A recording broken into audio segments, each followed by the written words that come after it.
If you're PCSing to the Fort Hood or Killeen area and you're interested in new construction homes, especially my military families, then there are definitely some strategic conversations that we need to have before we ever even step foot in a model home. Now, purchasing new construction can be a great option, especially for the military families that are purchasing sight unseen, working within their BAH, or know that a move is happening in the next 3 to 4 years. But there are some conversations that you definitely want to consider before you make that purchase. I'm Brina Gordon, your favorite Central Texas realtor. Today, I'm going to be sharing 7 things that you want to keep in mind before you sign that new construction contract to ensure you have all the information that you need to make an informed decision. If any of these strike a chord with you, then make sure you comment down below, reach out to me. All of my contact information will be in the description box below because I want to genuinely ensure that you have everything that you need to make these big choices. So let's jump right into it.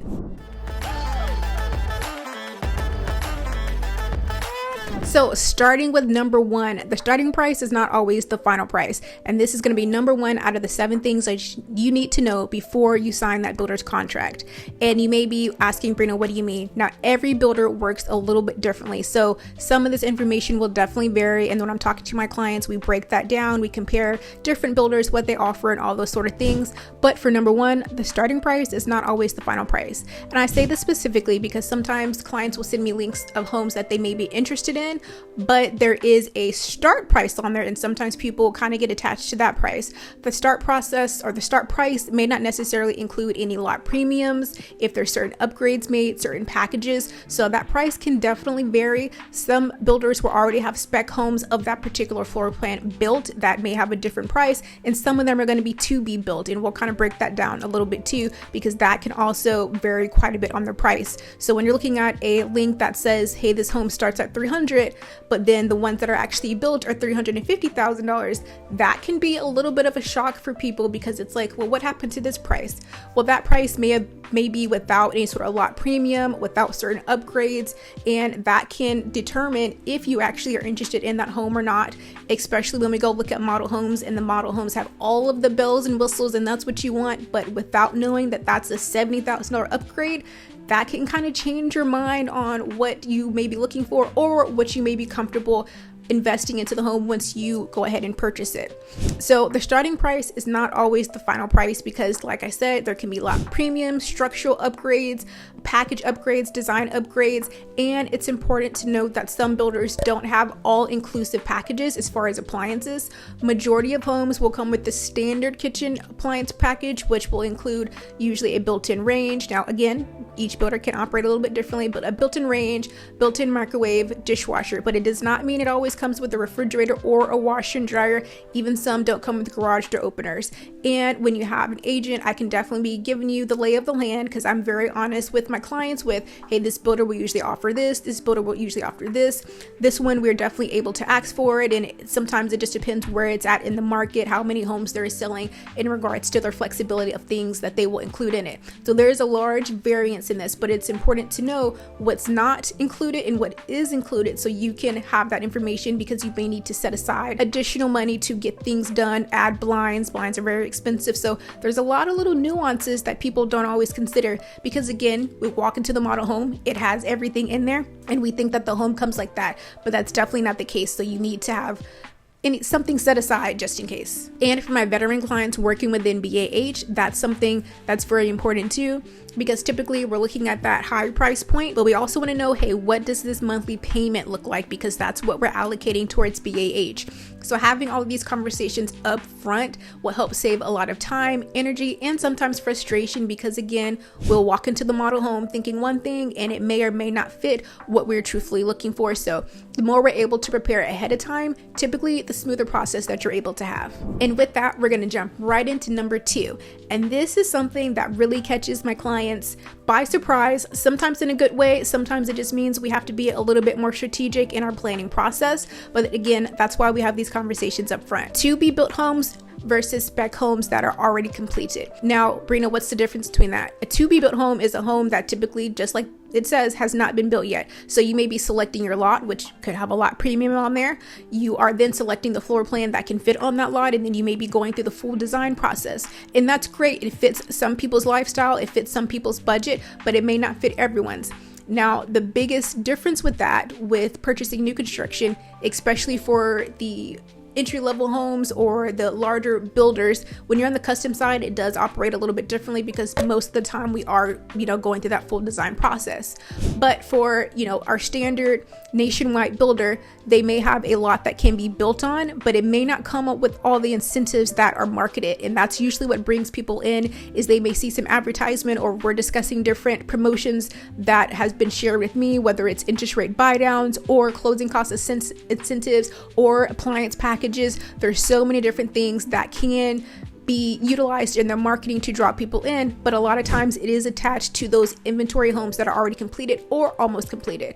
So when I say almost completed, a lot of times between 30, 60, maybe 90 days, usually it's around that 30 to 60 days is the homes that they will put a lot more effort in to get sold. And so a lot of times there's more incentives on them, especially when they are 100% completed, because now it's actively costing them money to hold this property while it's in the process of being sold.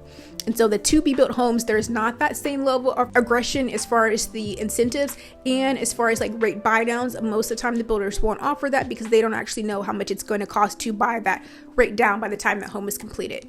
Build times can vary between builders. It could vary from 3 months, and I've seen them 12 months if you're going more the custom route. So there's a lot of nuances within it. But for a lot of my entry-level buyers, we're looking at 3 to 4 to 6 months, depending if there's any delays or the time of the year that the home process has started.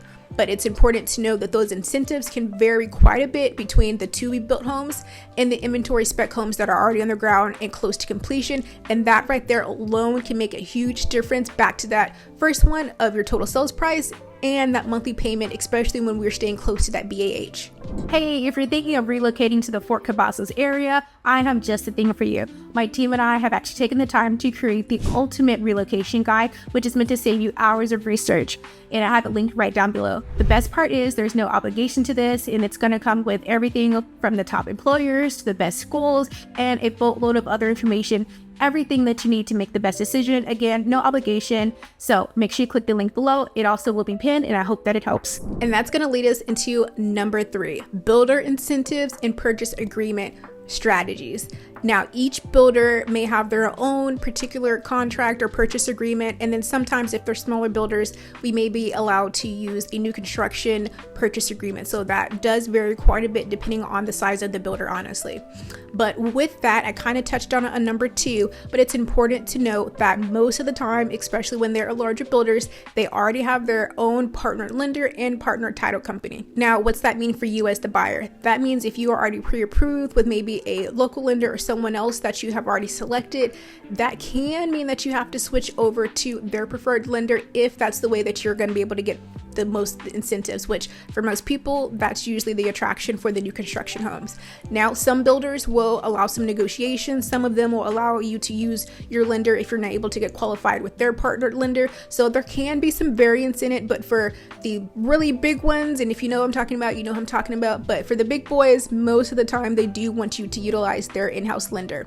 Now, with that being said, sometimes there's also seller credits or seller concessions or builder credits that they do allow. So at times we're able to utilize that with your preferred lender. It is a very, very much case by case situation. So it does depend, but it's something to keep in mind that more than likely for the bigger ones, you may be partnering with their lender and their title company to get the maximum amount of benefits. And that has to be something that you're comfortable with, of course. So that's something I always discuss with my clients. Like, hey, if we're already pre-approved, if we're starting to look in this direction, that may mean we have to pivot and utilize this person or this title company. Is that something that you're comfortable with? If I have experience with them, then by all means, I will definitely share that. For a lot of our Central Texas builders, I have worked with them. So I can kind of give some insight and some client experience as to how that purchase previously went. Now, with that being said, with a lot of them utilizing their own purchase agreement, that does mean that it is usually favored towards the builder more. And I know that's kind of a hard pill to swallow sometimes, but I will be pretty upfront about that. Now, is there some things favoring the buyer? Yes, but a lot of it will be favored towards the builder, and it's really just a copy and paste. So making changes to them or adding additional addendums is not very common. They utilize one set contract for everybody, and that's pretty much how they roll. And I do know sometimes that can be a little concerning or just like, hey, what does this mean or what does that mean? Now, by all means, usually there's a builder rep involved. Some of the smaller ones have local agents that represent them.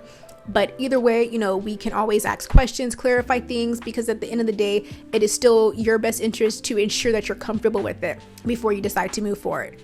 And with that purchase agreement, I do like to make sure people know each builder, of course, like I said, operates a little bit differently, but usually just like a resale home, you're going to put something up to get that home off the market. Now, sometimes it's a little bit of money, like $50. Sometimes it's a couple $1,000s. And the more expensive the home or custom route, you're going to be putting up even more because it is a different kind of level of purchase, if you will say. So especially when you're going custom route and now they're purchasing things specifically for you, so that can be a lot of times a whole different beast.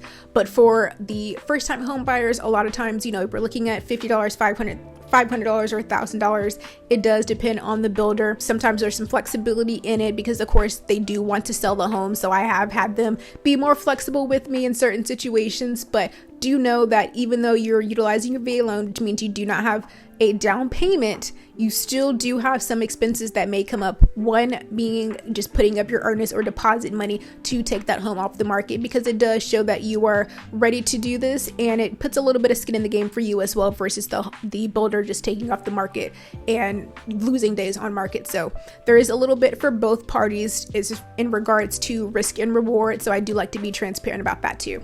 And that's going to bring us to number 4.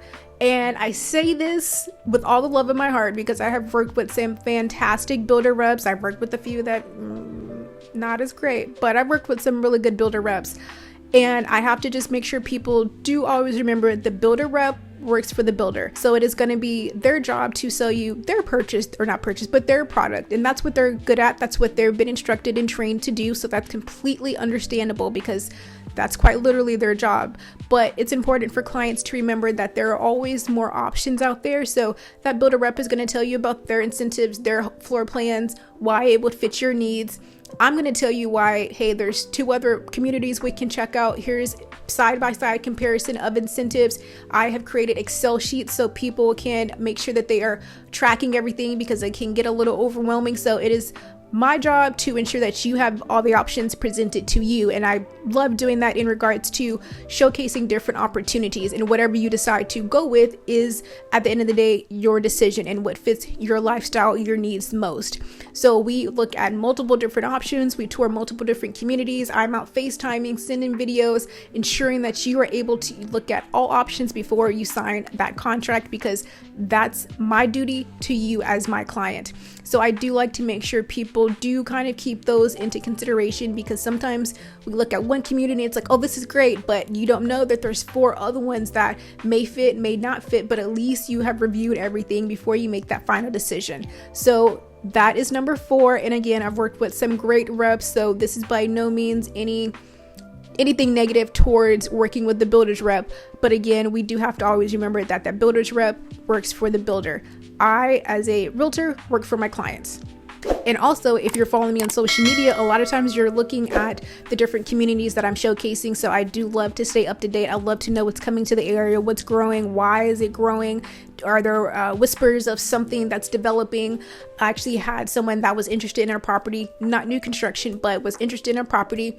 And I was like, this street sounds familiar. And I researched it and I was like, hey, just FYI, now it could be at the end, beginning, but just knowing something of this magnitude could determine if you were interested in this property in the future or not. But there was a 700-acre, basically some sort of technology center, I can't remember the article right offhand, that was going to be developed in that area. Now you imagine what something of that size would do to a local area. Now it could increase because it could increase property values because people want to live there, or like some things that we've seen in the news, if it's, something even close to the sound of a data center, maybe that may not be what exactly you want to look for, or it could utilize other natural resources. So there are pros and cons to everything. Development does mean more appreciation, or like in my community, there is a home that's been for sale for a while. And I think partially the reason is because they built a storage unit right in the back of it. So now instead of looking at open field in your back patio or your backyard, you're looking at the back of a storage facility. So just little things like that are things that I try to keep in mind. And if I know it, I will definitely disclose it, because one, we do need to do that as realtors, but two, it's in your best interest to know that information before you decide to make that big decision. And number 5 is a big one, and I don't think it's a conversation that is had enough based on my experience and things that I've heard from my clients. So the exit strategy, and this is in particular for my military clients, because this is something that is going to come up a lot sooner for them than it does for most people. Now, this is information that anyone can apply to their purchase process, but again, my military clients, you're moving a lot quicker than most people, and that means you may be purchasing or renting a lot more frequently than other people. But the exit strategy is so important, because I don't want you to purchase a home and then 3 years later you're like, I did not think about what am I going to do if I get new orders, or when I get new orders, or if I get the opportunity to go to school and now my family has to relocate. So there's so many different things that can go along with that.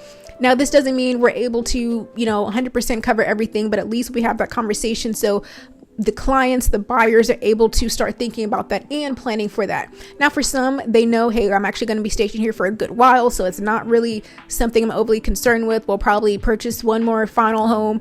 Or some, they're like, yeah, I already know I'm going to get orders. I want to be able to rent this out. And that's usually most people's conversation. But sometimes people are like, well, we definitely want to be able to sell it. And so sometimes then we pivot to a different strategy. Sometimes new construction is still a good option. Sometimes it's more so like, hey, let's look at the resale side. Now that does compromise with the incentive. So it does, it's a give and take on both sides, but at least having the conversation of what is your plan if you get new orders, or when you get new orders ahead of time. So it kind of brings down that stress for the future, because, hey, we already had this conversation. Now we just have to analyze the market and see what we're able to do. Now, if we're looking to rent, I can say like, hey, especially if it's a well-developed area, let's go ahead and look at rental rates. Let's look at the rates compared to what your monthly payment is current estimated. Now, as you stay in this home, of course, the goal is to acquire equity to be able to bump up that rental rate when it comes along. But at least let's take a look at what's going on today. Real estate is something you probably heard before, but real estate is hyper local. So what one community is doing, the other one may or may not be doing. And it's good to know, okay, are there any additional restrictions for this in regards to HOA, what the homes are looking for, property management companies? Is this something that you will be kind of overseeing yourself, or will you need to hire a full-scale property management company to do that? So just little information pieces like that can really help to, one, make a client feel more comfortable, two, let them know that you're looking out for the long-term goal, which if this is an asset producing investment, that, hey, let's make sure we're able to do that or try our best. The market can change. A lot of different things can definitely impact that. But the more information we're able to gather up front, then the stronger purchase decision you're able to make, and you're able to set your future up for success. So this may be a portfolio investment. A lot of military clients do that. It's not a forever home, but they are going to utilize it to build their portfolio for when they do purchase their forever home. And that's really an amazing strategy to have as well. This could be something that you cash out later for your kids, for additional retirement, or whatever the case may be. So there are definitely different things that you can do with it. But again, step one is just having that conversation. And that brings us to number 6, your walkthroughs before closing. Now, for most builders, you're going to have 2 separate walkthroughs. Your first one is going to be your new home orientation / blue tape, and your second one is going to be your final walkthrough. Sometimes there's still some tidbits of information or maintenance that they'll go over on that one too. Each builder operates a little bit differently in regards to how much information is shared on each one, and so sometimes it's more on the first one, less on the second one. Sometimes it's less on the second one, more on the first one. So whichever the case may be, each builder is going to, of course, share how they work their blue tape walkthrough and all of that. But it's important to know that these processes are happening, so again, you're able to plan for them, especially my military clients that may not be here yet. So when that happens, then a lot of times I will step in for them. I'm usually there anyway, even if they are here or not here, but especially if we're scheduling and knowing, hey, they're not going to be here yet, they're still overseas or in transition and whatever. So we'll have myself there, and usually a builder rep may be there too to kind of help facilitate everything. And what we'll do is just document everything. If I can FaceTime you, I'll FaceTime you. If not, I'll record as much as I can.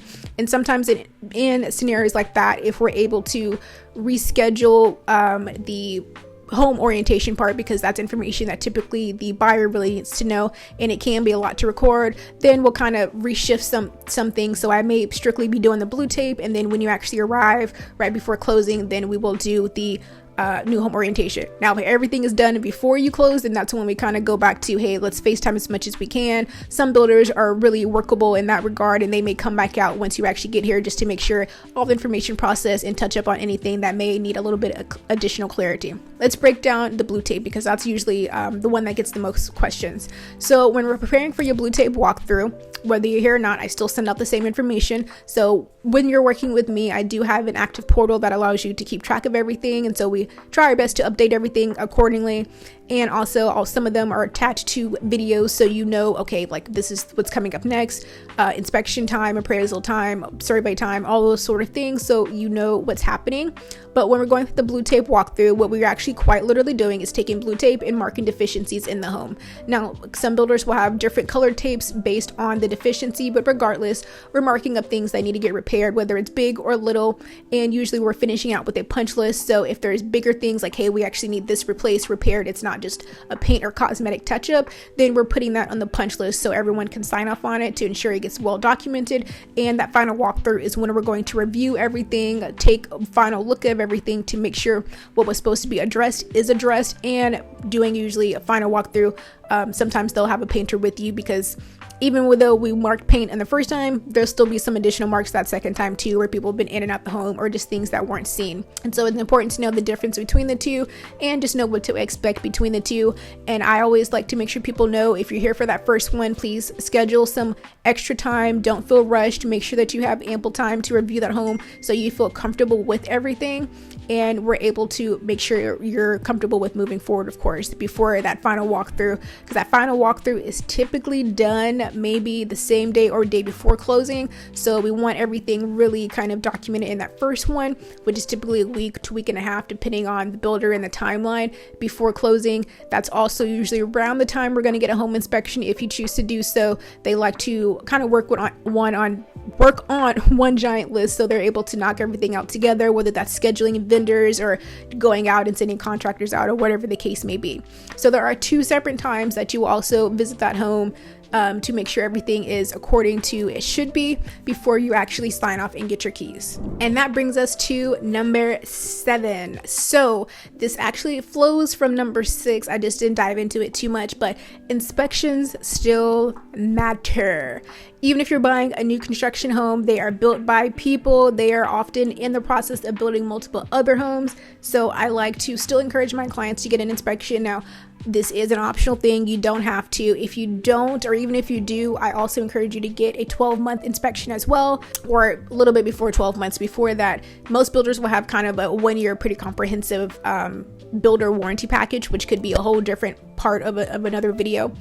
But within that, I would definitely suggest you get either a home inspection before you close, a home inspection before your year-end warranty ends, or both, ideally, just to ensure you're able to catch as much as possible. So with that home inspection, I do have a list of local inspectors for my clients. They, of course, can always research and choose their own one, but the goal is just to have a unbiased third party go out and review that home, because even though builders will have their own quality assurance process or quality check process, you do have city inspections, and it does have its own check process. But this third party is hired strictly to review that home, take their time. They're not trying to rush off and go view another home like a city inspector may. So it just has a little bit more, I think, time on it, and it just makes sure that you're comfortable with it and not necessarily just relying on the builder.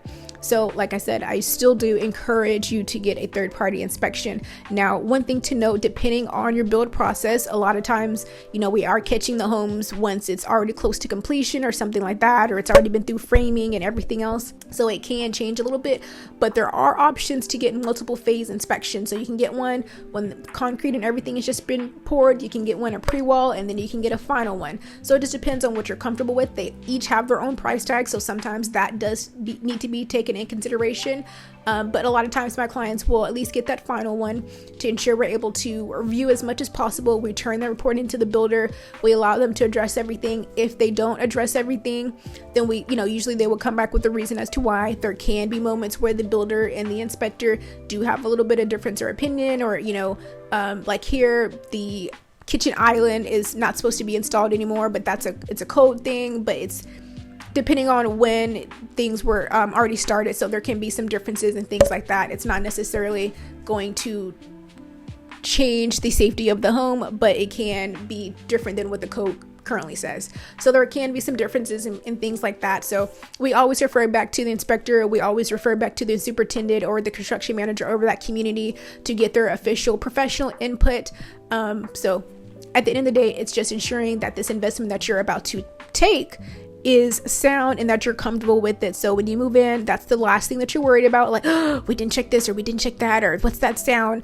We try to catch as much as we can, and suggesting to get that final one before that 1 year warranty ends is a good idea as well, because now the home has been through all of the seasons, it's had some time to settle, you've worked through some things, and so most builders will have some sort of portal or however they choose to operate that side. But getting that 10-month or 11-month inspection, getting as much submitted as you can before that 1 year warranty ends is a great idea as well. And it's just taking advantage of the opportunity and the benefits of purchasing a new construction home. So utilize those warranties, guys. They're giving them to you, so make sure you use them. And with all of that being said, those are the 7 things that you want to consider before you walk into a model home or before you sign that purchase agreement. Now let me put this little tidbit of information out there too, because people don't always know.